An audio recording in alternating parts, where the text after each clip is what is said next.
If you're a first-gen law student, then more than likely you're working on your law school applications on your own, navigating an environment and language that you just don't understand. But this isn't a you problem, this is an access problem.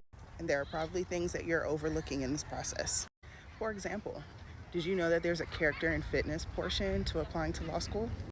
Character and fitness is the formal kind of background check that you go through once you decide that you want to practice law and you're starting to prepare for the bar exam. What most pre-law students don't realize, though, is that character and fitness starts right now.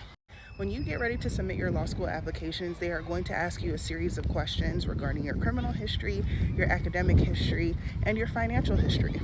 So yeah, that time you cheated on your 8th grade test, it may come up again if it's on your school record.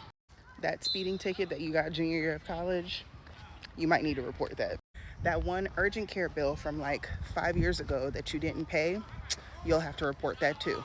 And what you don't want is to be 3 days away from having to submit your early admission application only to realize that you have a bunch of information that you need to gather and or remember in order to complete the application. Most of us can't even remember what we had for breakfast on Monday, much less every single bad financial decision. So the time to start digging those things up is now.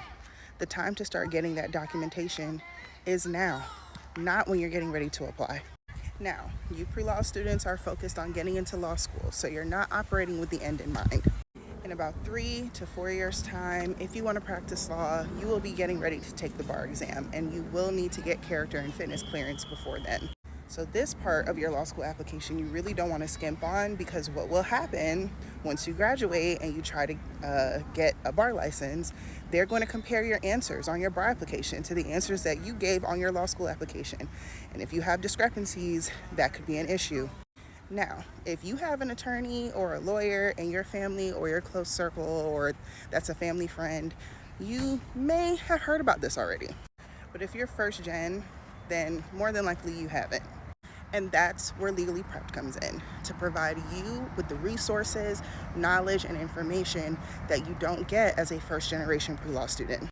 So if you are getting ready for either the fall 2026 or the fall 2027 admission cycle, and you need a framework of what to be thinking about and when, click the link in my bio for my free law school application strategy checklist. And if you need an even more personalized approach to your law school strategy, then Legally Prepped Spring 2026 coaching is officially enrolling, also linked in my bio. Let's secure your law school seat in 8 weeks without the network, connections, or any of the guesswork.